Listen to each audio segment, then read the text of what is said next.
Nama saya Devanda Wijaya, nomor induk 0108224414 dari kelompok Legio 2 Sunturia 4. Bagian saya akan menjelaskan tentang jaringan komputer dan internet. Nah, di sini ada beberapa topik yang akan saya bahas. Yang pertama, pengenalan jaringan komputer. Yang kedua, karakteristik dasar jaringan komputer. Yang ketiga, protokol jaringan dan komunikasi. Yang keempat, komponen jaringan. Yang kelima, klasifikasi jaringan komputer. Yang keenam, jaringan topologi. Yang ketujuh, dasar-dasar pengalamatan IP. Kedelapan, dasar-dasar pengalamatan MAC. Yang kesembilan, layering di jaringan komputer. Masuk ke topik yang pertama tentang pengenalan jaringan komputer. Definisi dari jaringan komputer adalah sekumpulan node yang dihubungkan melalui jalur komunikasi. Node ini adalah perangkat yang mampu mengirim atau menerima data. Nah, node ini berupa komputer, server, printer, kamera keamanan, switch, bridge, routers, dan lain-lainnya. Jalur komunikasi. Jalur komunikasi ini dapat berupa tautan kabel atau tautan nirkabel.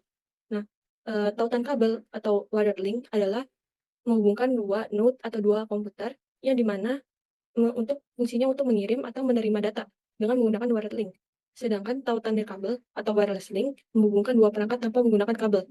Jadi, tautan nirkabel ini menggunakan udara, melalui udara, di mana udara ini sebagai penghubung yang membawa data dari satu tempat ke tempat yang lainnya. Contohnya seperti Wi-Fi. Masuk ke topik yang kedua tentang karakteristik dasar jaringan komputer. Nah, di sini ada beberapa karakteristik. Yang pertama itu tentang toleransi kesalahan. Nah, contohnya itu seperti misalnya ada dua perangkat yang dimana berkomunikasi satu sama lain, yaitu komputer dan server.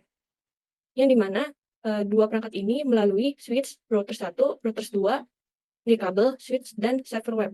Nah, misal ada kesalahan yang terjadi di router 1 ini mati. Kita bisa meneruskan ke router 2, yang dimana kesalahan ini tidak akan mempengaruhi komunikasi antara komputer dan server. Nah, ini yang disebut sebagai toleransi kesalahan. Scalability atau skala. Contohnya itu seperti misalnya ada 10 komputer. Nah, 10 komputer ini ditambahkan ke dalam jaringan, maka jaringan ini berfungsi sama. Nah, contoh lainnya itu seperti internet. Nah, internet ini banyak perangkat baru yang terhubung ke internet dan otomatis berkomunikasi satu sama lain. Kualitas pelayanan. Kualitas pelayanan ini contohnya seperti misalnya ada satu orang mengirimkan data email ke server email. Nah, pada saat yang bersamaan ada dua orang yang sedang berbicara melalui telepon voice over, melalui internet.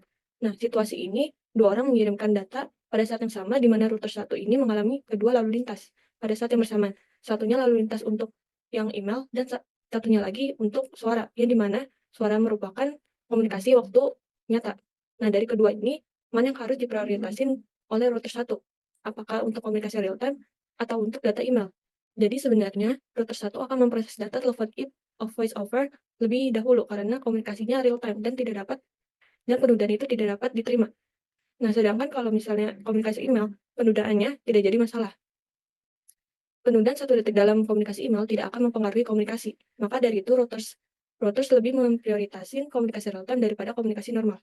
Selanjutnya karakteristik yang keempat, security atau keamanan.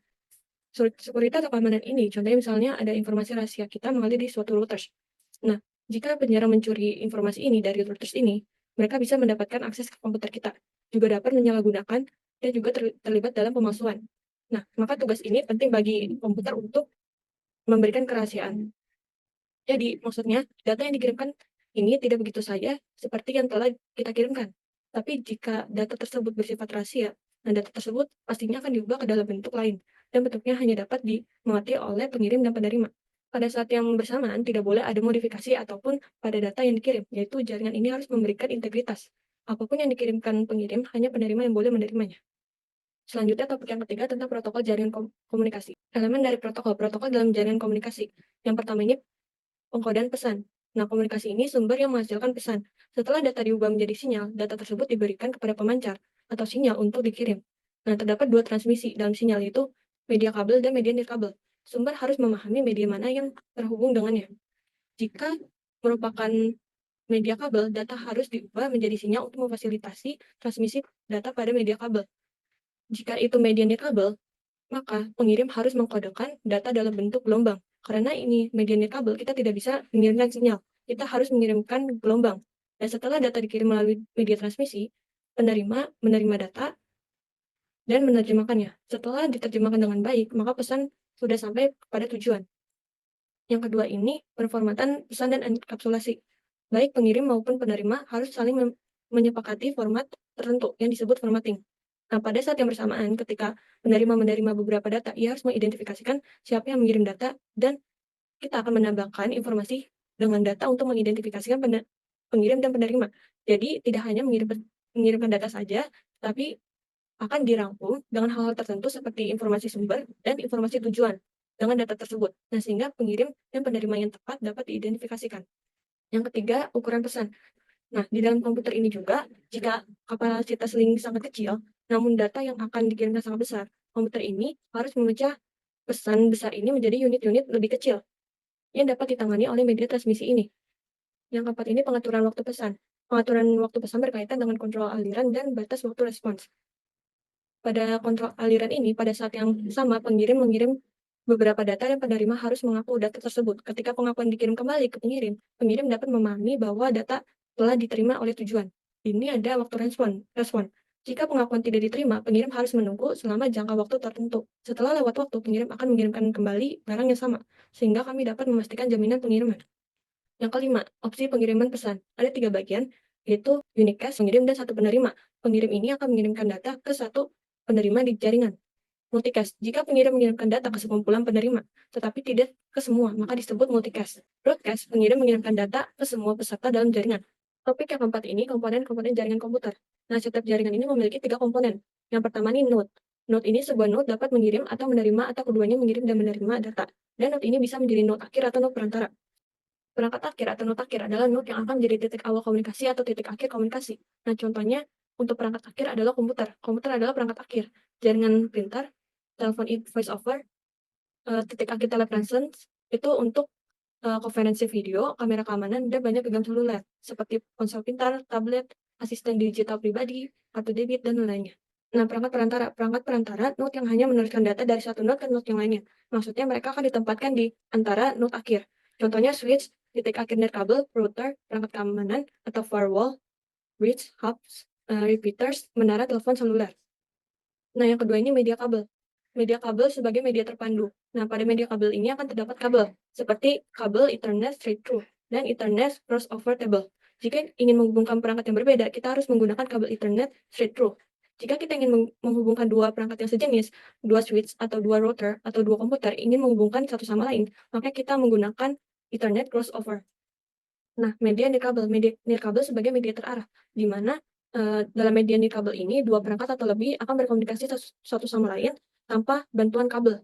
Nah, udara sebagai media yang membawa data dari satu node ke node yang lainnya. Nah, dalam jaringan kabel ini, data diubah menjadi gelombang.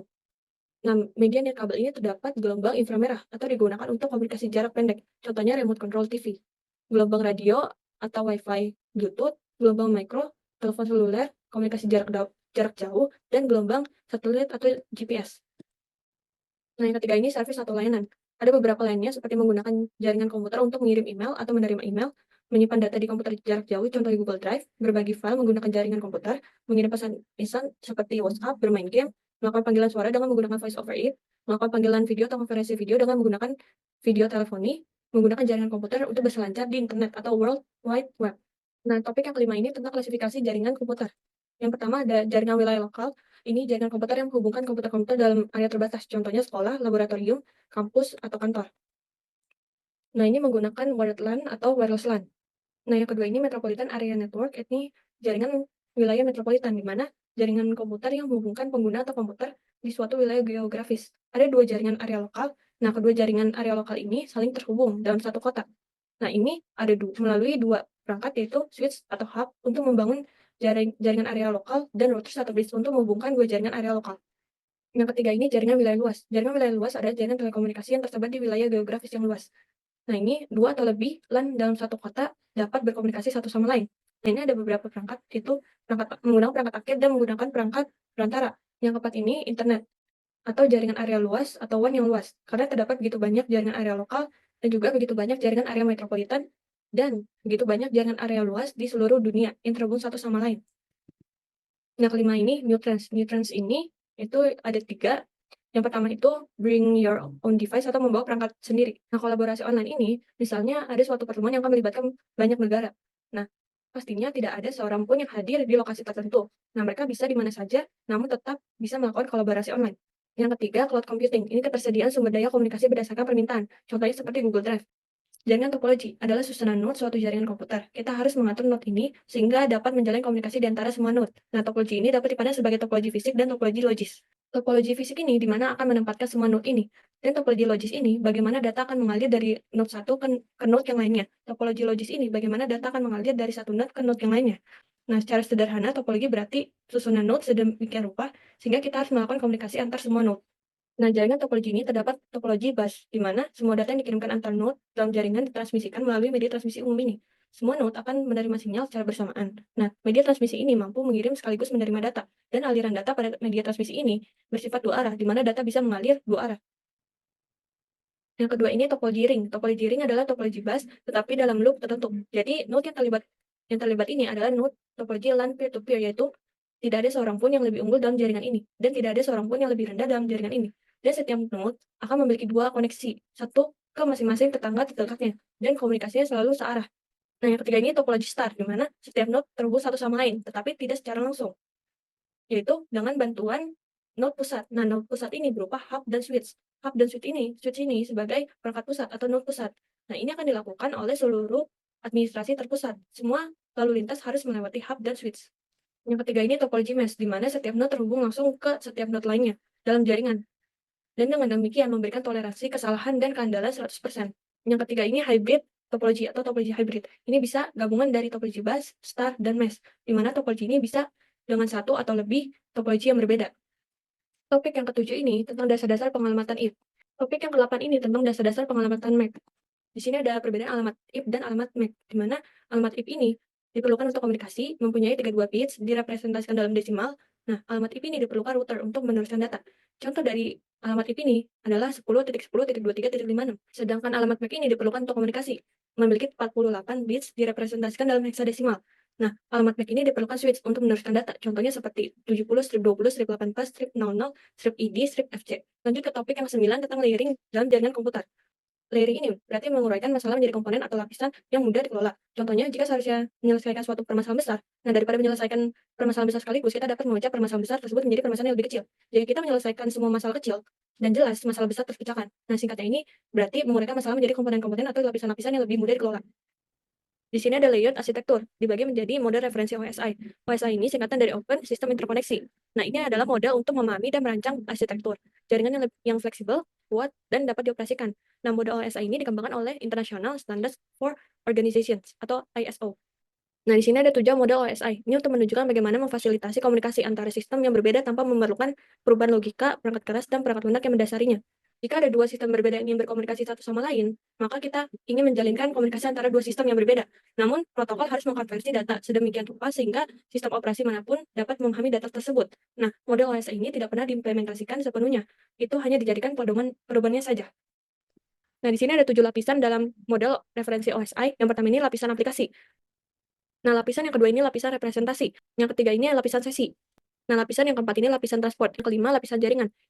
Nah, lapisan yang keenam ini lapisan data link. Lapisan ketujuh adalah lapisan fisik. Yang terakhir ini TCP atau IP, protokol kontrol transmisi atau protokol internet. Nah, ini rangkaian protokol TCP atau IP ini dikembangkan sebelum model OSI. Lapisan dalam rangkaian protokol TCP atau IP ini tidak sama persis dengan lapisan dalam model OSI. Nah, TCP atau IP ini ada protokol hierarki yang terbuat dari model interaktif dan setiap modul menyediakan fungsional tertentu. Sekian presentasi saya tentang jaringan komputer dan internet. Terima kasih.